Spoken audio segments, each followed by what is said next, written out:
You know, like it has to get the 10,000 steps in, you know? I don't even know about it until I wake up wherever. That's why I try and stay awake at night. I think it's kind of sweet and sad at the same time. One of Stephen's friends is actually this man that is a human statue. I think that it's kind of sweet because I think that a lot of us want someone that we can just share whatever are our thoughts and they'll hear us, but they're not going to give any form of judgment and they're not going to give us advice that we don't want. We're going to kind of have that supportive person. What do you think?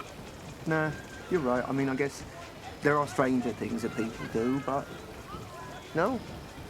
And I think that a lot of us do that. We talk to our plants or inside of our heads or our pets, and that's actually normal and healthy. Other people might choose to do it through music or art or dance or journaling. These are ways that we're actually processing through things ourselves. So it's kind of like we're having a conversation with ourselves and reflecting on it as if we are someone else, even though we're not. Though in Stephen's case, he just might be. I think it's a bit... Oh, sorry. Extra pralines for the man himself. And it also shows that Stephen is really caring and thoughtful. So though this person that we know of hasn't said anything to him yet, Stephen still remembers to bring him something to snack on also. Do you know that girl I was telling you about, the one from work? They're going on a date tomorrow. When he says the person that I've been telling you about, that means that he's had this conversation with him a lot. And it makes me think about that feeling though, because has this person consented to this? They're kind of held hostage by their own choice because they have to do this for a living.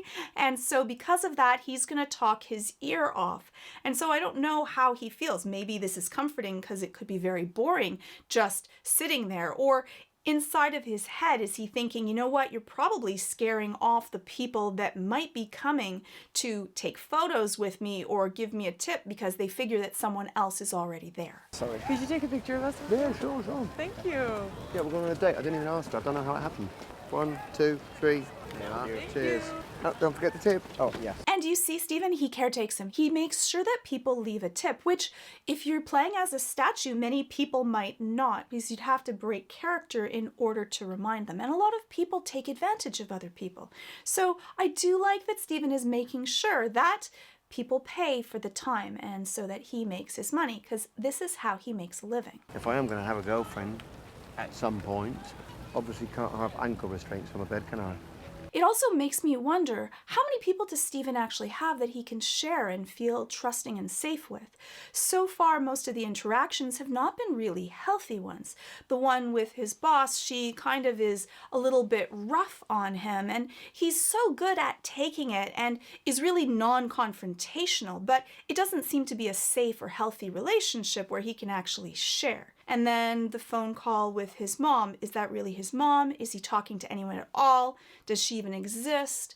Is there even an answering machine? Or is he just talking because he feels lonely? He has his fish, which he chats with, who's adorable, but there doesn't seem to be any actual healthy relationships that he has with anyone. And then he has this person who is a human statue, and I don't believe that they actually have a relationship outside of this type of arrangement where he may not even really want this, or perhaps he finds it comforting. I don't know. So it makes me wonder about how lonely Stephen is in his real life. That's the definition of a red flag, isn't it? You know what I mean, yeah? And then when he has this chance of having a relationship, you can hear his anxiety. Probably he's kept people away because of different strange things that he does, and he worries what people will think if they get close enough to him to find out. I think a lot of us fear that judgment if people really got to know us. Would they even accept our weirdness and strange habits that we have? I think probably we'd actually like people more if we let more people in. It's the things that we do that are weird and strange that make us unique and fun. Wouldn't the world be boring if we were all the same? Yeah, you know what I mean. Gotta figure something out.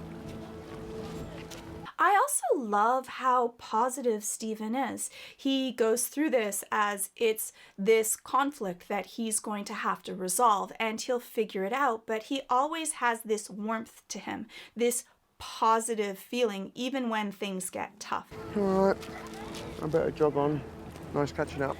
I will see you on the flip-flop. All right, laters.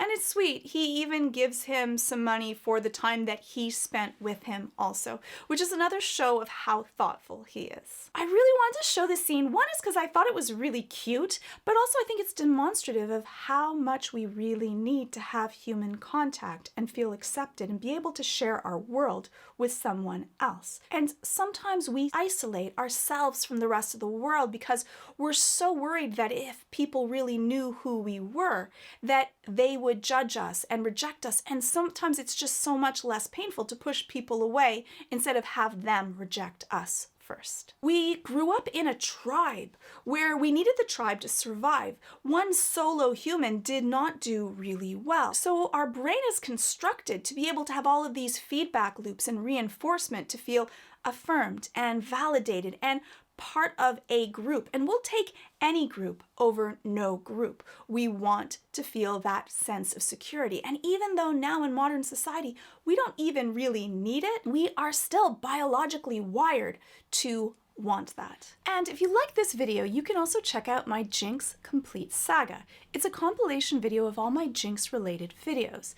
The compilation has been re-edited, mostly chronologically, and presented as a single psychological analysis of Jinx's journey throughout Season 1 of Arcane. It's nearly 2 hours long and available ad-free, sponsor-free, only on Nebula. And Nebula's bundled in for free when you sign up with today's sponsor, CuriosityStream, at curiositystream.com/Georgia Dow, or of course by clicking on the link below.